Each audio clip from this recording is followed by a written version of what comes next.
Assalamualaikum warahmatullahi wabarakatuh. Seluruh siswa SMA Negeri 2 Banguntapan, selamat berjumpa kembali di dalam acara belajar di rumah. Semoga anak-anakku semua dan kita semua Sivitas Akademika SMA Negeri 2 Banguntapan senantiasa dalam keadaan sehat badannya dan afiat.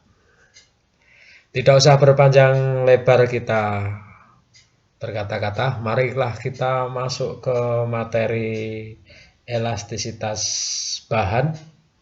Pada kali ini yang pertemuan yang ketiga, yaitu berkaitan dengan rangkaian pegas. Anak-anakku yang berbahagia, seperti kita lihat di sini, pada kali ini kita akan bicarakan rangkaian pegas. Nah, pegas itu dapat kita rangkai menjadi dua kondisi. Yang pertama, kalau kondisinya ini berurutan seperti ini, ada pegas berurutan, maka ini dikatakan rangkaiannya rangkaian seri. Jadi ini ada pegas, kemudian ini dirangkai dengan pegas yang kedua, maka ini rangkaiannya namanya rangkaian seri. Tetapi kalau sejajar seperti ini, ya maka disebut dengan rangkaian paralel. Ya ini. Nah, aplikasinya, kalau kita lihat di sini aplikasinya,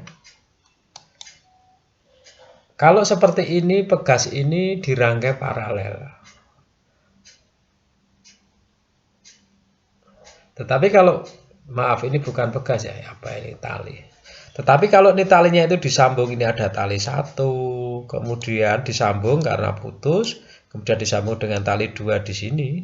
Nah, maka ini dikatakan sebagai pegas yang dirangkai seri karena ada dua tali yang dirangkai secara berurutan.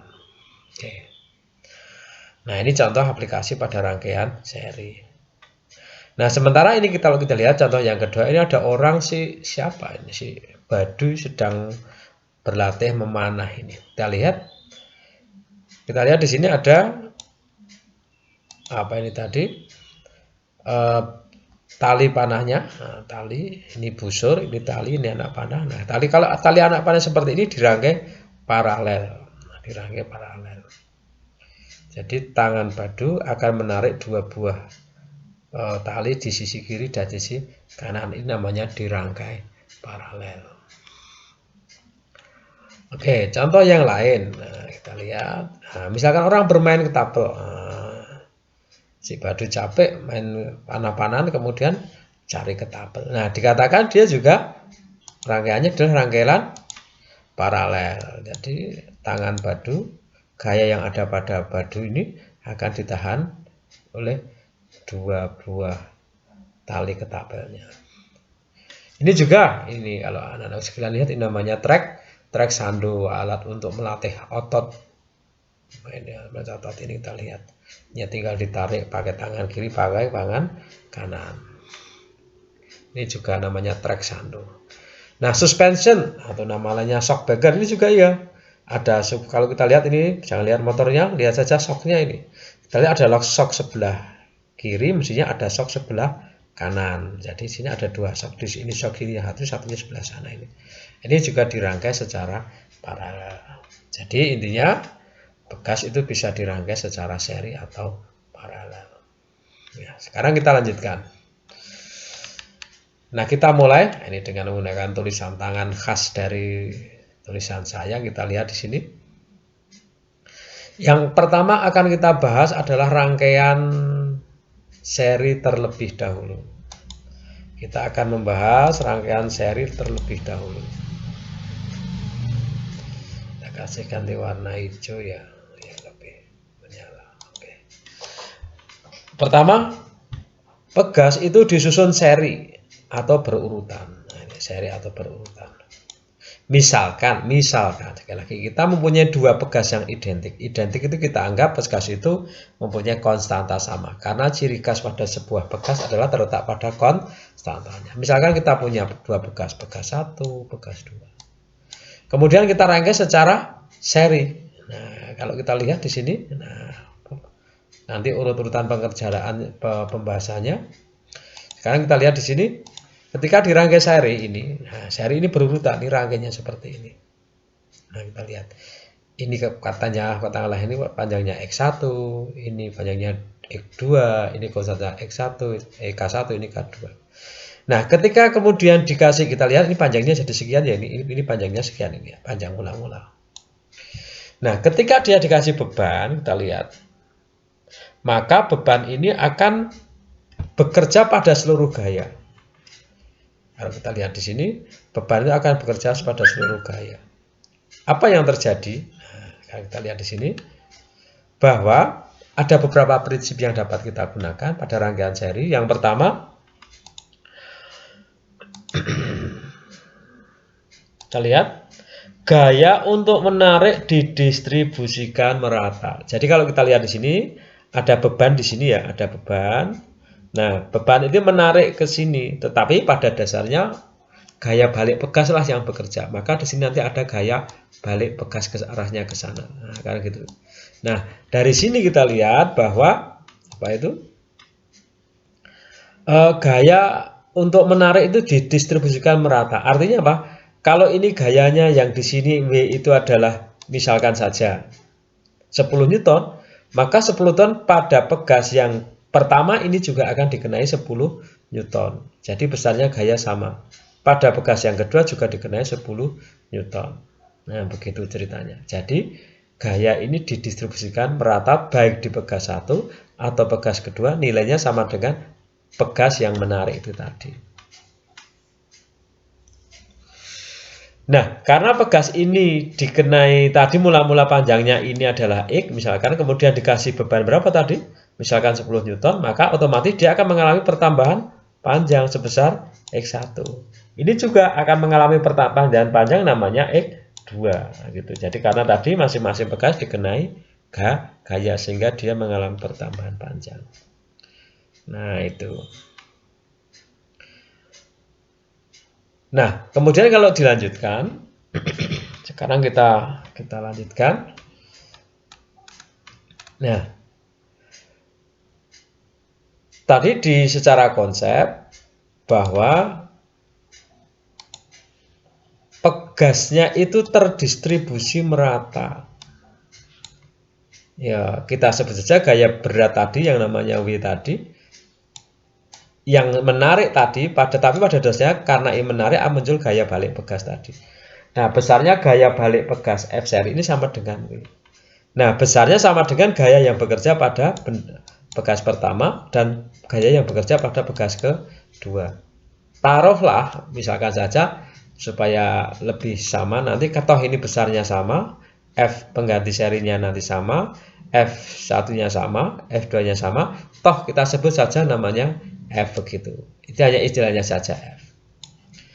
Nah, kemudian yang kedua tadi, pertambahan panjangnya, kalau kita lihat di sini, pertambahannya panjang tadi di sini. Di sini bertambah panjang total pegas adalah delta X1 dan delta X2.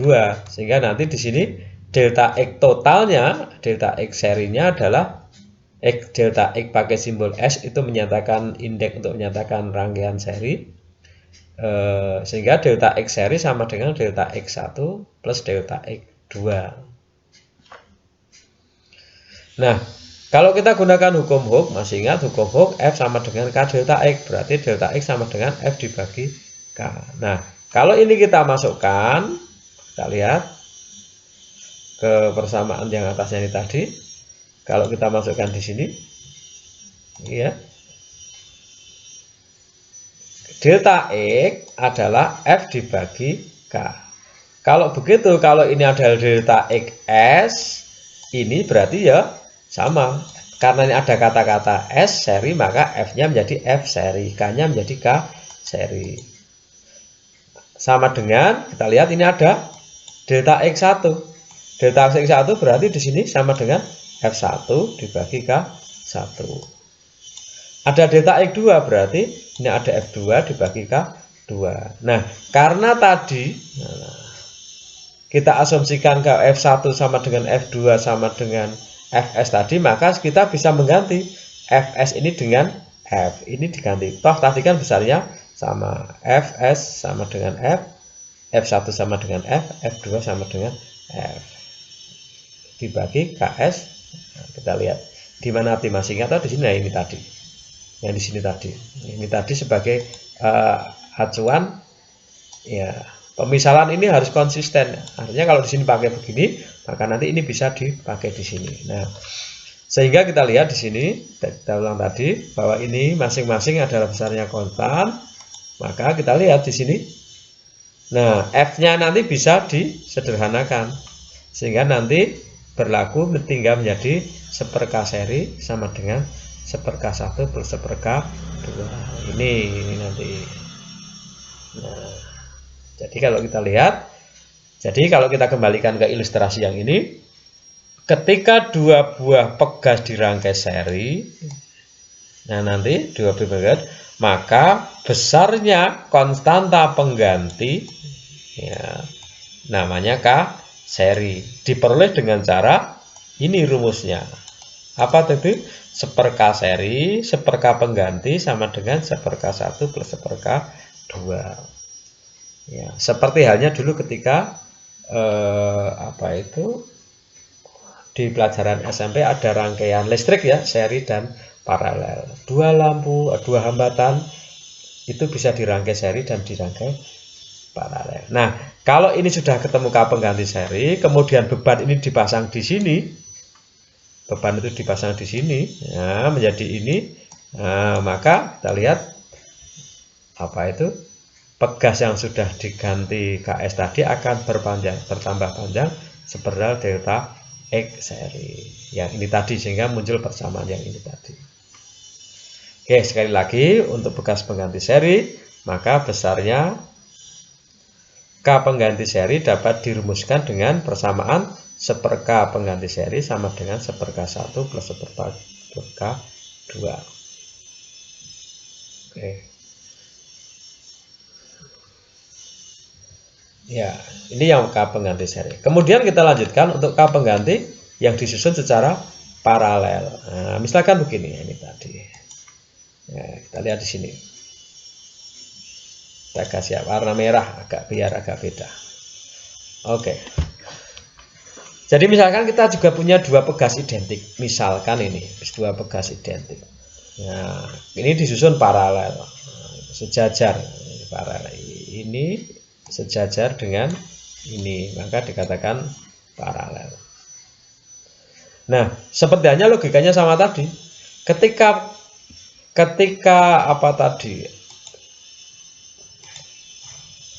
dua buah disusun paralel, ini pun kalau dapat diganti dengan sebuah K pengganti yang namanya K paralel.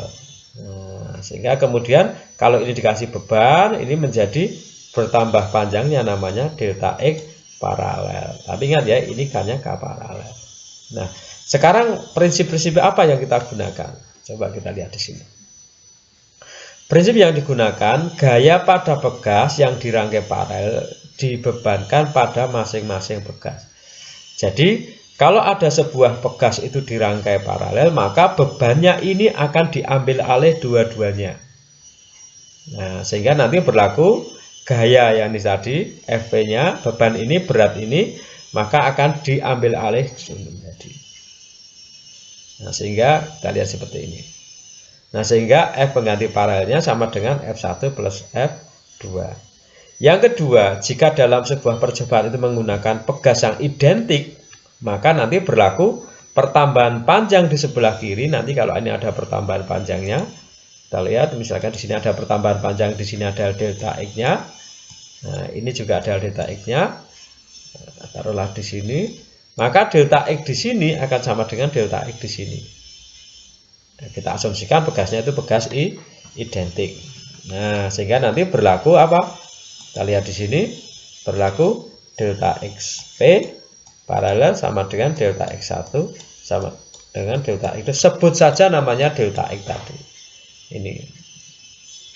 Nah, kembali ke logika yang pertama tadi.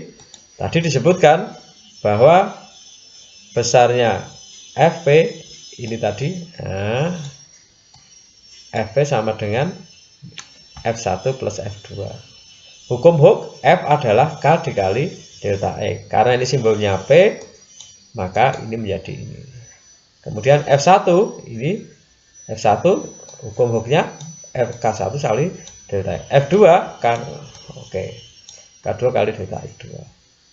Nah, karena tadi disebutkan delta X1 sama dengan delta X2 sama dengan delta X sama dengan delta XP, maka ini dapat saya ganti. Bahwa nilai ini seolah-olah dapat saya ganti dengan delta X. Ya. Toh ini besarnya sama. Nah, maka delta XP saya ganti dengan delta X. Delta X1 saya ganti dengan delta X juga. Delta X2 saya ganti dengan delta X2. Nah, kalau kita lihat menjadi KP delta X. Kalau delta X-nya kita keluarkan dikali K1 plus K2. Nanti kalau ini dijabarkan kembali lagi ke sini. Oke, sehingga ini ada delta X, ini ada delta X. Sehingga pada ketemulah pada rangkaian paralel besarnya konstanta pengganti paralel adalah K1 plus K2. Oke, gitu. Bisa dimengerti? Ya, bisa nih. Semoga ini bisa dimengerti. Nah, nanti kalau ini sudah kita ketahui, tadi seperti kita katakan, kalau sudah ini, oh ini rangkaiannya paralel, muncullah pegas pengganti K paralel. Nah, kalau K paralel nanti dikasih beban, nah, maka dia akan bertambah besar sebesar delta X-nya, delta XP paralel. Nah, kemudian apa? Nah, ini tergantung nanti pertanyaan soal. Tergantung pertanyaan soal nanti. Pertanyaannya mau apa? Oke, mungkin begitu pada pembahasan seri dan paralel ini. Oke, kesimpulannya apa ini? Oke. Jadi pada rangkaian pegas dengan konstanta pegas K1, K2, K3. Nah, kalau pegasnya itu tidak hanya satu, ada K1, ada K2, ada K3 sampai Kn, entah berapa, maka besarnya konstanta pegas pengganti seri dapat ditulis dengan 1/Ks tambah 1/K1 plus 1/K2 plus 1/K dan seterusnya, tergantung jumlah K-nya berapa banyak. Sementara besar konstanta pegas pengganti paralel dinyatakan sebagai Kp sama dengan K1 plus K2 plus K3 dan seterusnya. Demikian berkaitan dengan pembahasan masalah konstanta pegas pengganti untuk rangkaian seri dan paralel. Untuk latihan soalnya akan kita lanjutkan setelah yang berikut ini.